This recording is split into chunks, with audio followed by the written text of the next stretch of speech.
How could you date my best friend? Are you trying to provoke me? At that moment, his voice was almost a shout. The crowd froze, the music hung mid-beat. All eyes fell on me, as if waiting to witness an accident.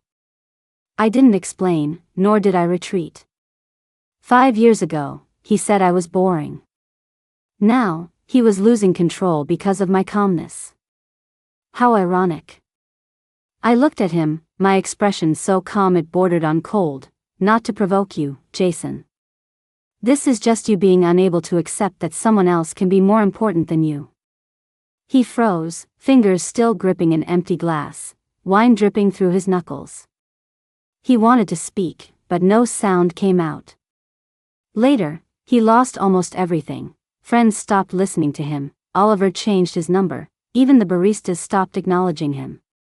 And I only remember how he looked in the end, standing at the street corner, wind messing his hair, his lips trembling, unable to form a single coherent word.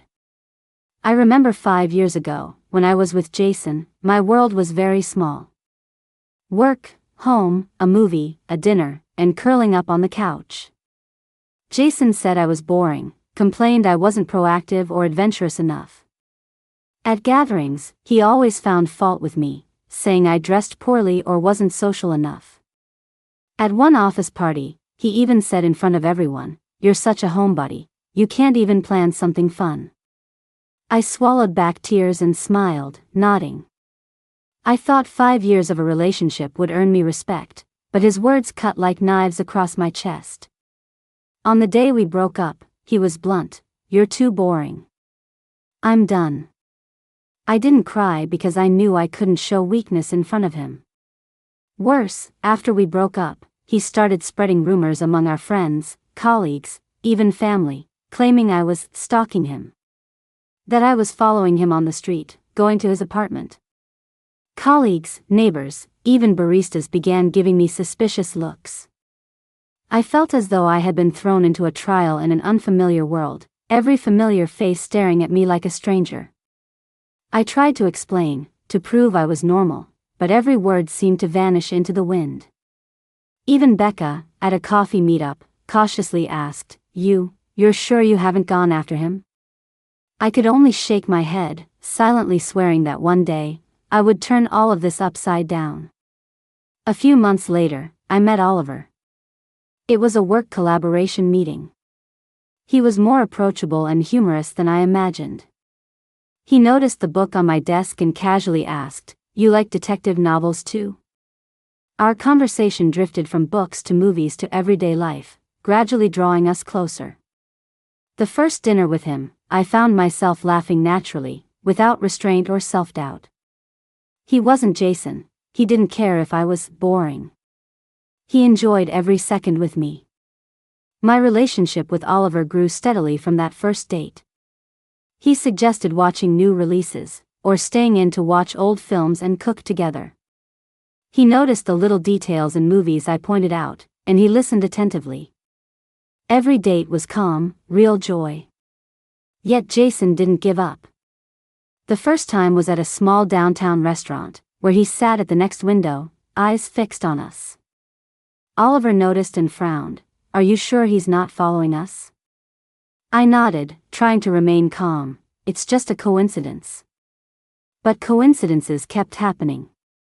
Movie premieres, Saturday markets, coffee shops, Jason appeared every time, then messaged me, "You brought him here on purpose, I saw you." And the rumors about me stalking him continued to influence everyone around us. Even baristas asked, "Are you still going to wait for that guy?" That moment made me realize, Jason treated the whole world as his stage, and I was forced to become the protagonist of his fabricated stories. I knew it was time to end it. The first step of revenge was gathering evidence. I started monitoring Jason's social media, talking to mutual friends, even noting every time and place he appeared. I recorded everything in an encrypted notebook, photos, screenshots, timelines, anything to prove the truth. I knew that to expose his madness in front of everyone, I needed undeniable proof. Over the next month, I orchestrated a series of coincidences to make Jason lose control.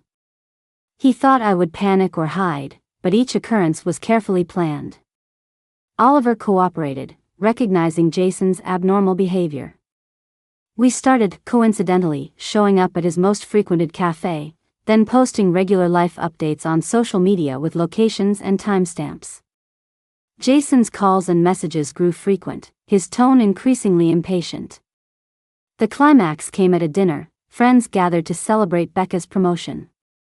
Jason spotted Oliver and me together and immediately rushed over, voice sharp. "You're manipulating him again. You're doing this just to provoke me." I placed my hand on Oliver's, voice calm and firm. "Jason, you are lying here, spreading rumors that I'm stalking you, dragging our entire circle into your story. Do you know the truth?" Oliver knows, and everyone can see the facts. I handed him a printed timeline. Every single event he claimed I was stalking him was proven with concrete evidence showing I was elsewhere. Photos, security records, social media check-ins, without exception. Jason's hands began to shake, face turning from red to pale, muttering, "This can't be." Oliver stared at him, calm but firm. "You call me every day, send messages, show up where we are. You say she's stalking you? Jason, you're the one who's truly sick." Jason's mouth opened and closed, his gaze wandering, the glass in his hand nearly dropping. He retreated to a corner, legs trembling slightly, a low sob escaping his throat. You can't do this." At that moment, all the humiliation, isolation, misunderstanding, and oppression I had endured were reversed. Jason's madness, lies, and manipulation were fully exposed to our friends, while I calmly revealed the truth, step by step. At the end of the party, Oliver and I walked out the door. The night wind blew, city lights reflecting on us. Jason stood in the distance at the street corner, arms crossed, trembling, eyes unfocused. He said nothing, no rebuttal, just stood there helplessly. I gently squeezed Oliver's hand, knowing this was not just victory, but freedom. I would never be bound by lies again, nor face the shame of being misunderstood. I took a step forward, the night air fresh and free, while Jason's silhouette trembled faintly in the distance.